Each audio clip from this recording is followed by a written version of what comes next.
comprendre les composantes du salaire brut. Salaire brut est un terme que la plupart d'entre nous connaissent, mais que peu d'entre nous comprennent vraiment.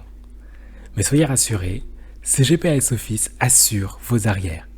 Dans quelques minutes, vous saurez l'essentiel à savoir sur le salaire brut.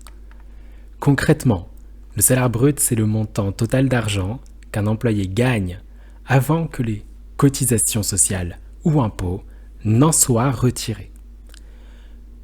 Il est un facteur important en matière de rémunération, ce salaire brut, car il définit l'élément de base sur lesquels seront prélevées les taxes et cotisations sociales ainsi que l'impôt sur le revenu.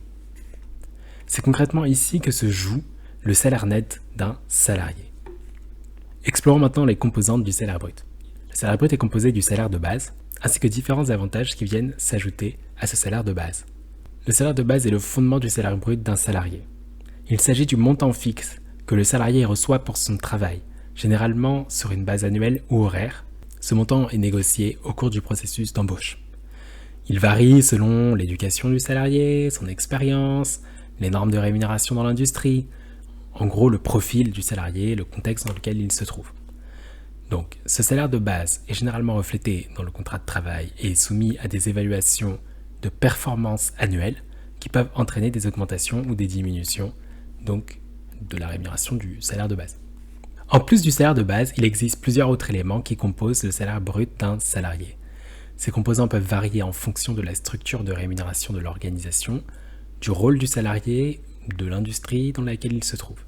En plus du salaire de base, donc, il y a d'autres éléments qui viennent s'y ajouter et qui composent ainsi le salaire brut du salarié.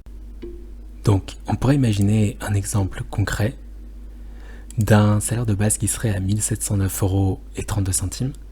Et vous pouvez voir en fait qu'avec l'accumulation d'heures supplémentaires à 25%, donc de majoration, d'heures supplémentaires à 50% de majoration, de primes d'ancienneté, de primes exceptionnelles et d'indemnités en nature repas, on parvient finalement à un salaire brut de 2 618,19 €. Donc vous pouvez voir en fait que en plus du salaire de base, les différents ajouts représentent plus de 900 € d'ajout en fait au salaire. Donc vous voyez que c'est assez considérable. Donc dans notre exemple, il y a 5 éléments qui se dégagent. Les heures supplémentaires rémunérées à 25%, les heures supplémentaires rémunérées à 50%, la prime d'ancienneté, la prime exceptionnelle et l'indemnité en nature repas. Donc les heures supplémentaires rémunérées à 25% et à 50% sont des heures de travail effectuées au-delà du temps régulier qui sont rémunérées à un taux plus élevé que le taux normal. Les heures supplémentaires majorées à 25% sont celles qui concernent les 8 premières heures supplémentaires et au-delà de 8 heures supplémentaires effectuées, c'est-à-dire à partir de la 9e heure, on a une majoration à 50% supplémentaire par rapport au salaire de base. La prime d'ancienneté est une prime accordée aux employés en fonction de leur durée de service dans l'entreprise. Cette prime peut être accordée sur une base annuelle ou au fil du temps. Il y a aussi la prime exceptionnelle qui est une prime ponctuelle accordée aux employés pour récompenser un travail exceptionnel ou pour compenser des circonstances particulières, telles que par exemple une augmentation soudaine de la charge de travail ou une période de travail prolongée. On retrouve aussi l'indemnité en nature repas, qui est une forme de rémunération non monétaire, qui est offerte aux employés sous forme de repas gratuits ou de tickets restaurants.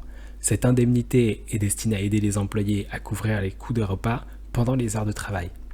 En conclusion, on observe que le salaire peut être un élément très dynamique qui va bien au-delà de la simple rémunération horaire de base. En ayant une bonne compréhension de ces composantes, les employeurs peuvent avoir une meilleure vue, si vous voulez, de la gestion de leur masse salariale, de la gestion de leurs équipes de travail, de comprendre quels sont les coûts réels de leur masse salariale.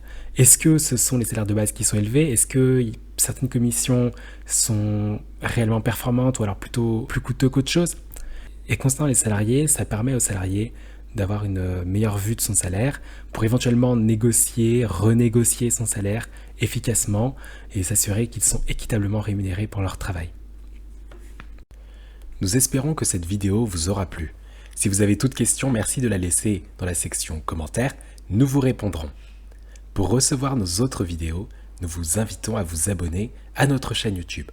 Pensez à activer la cloche pour recevoir toutes nos notifications. Merci d'avoir regardé cette vidéo et nous vous disons à très bientôt avec CGPAS Office.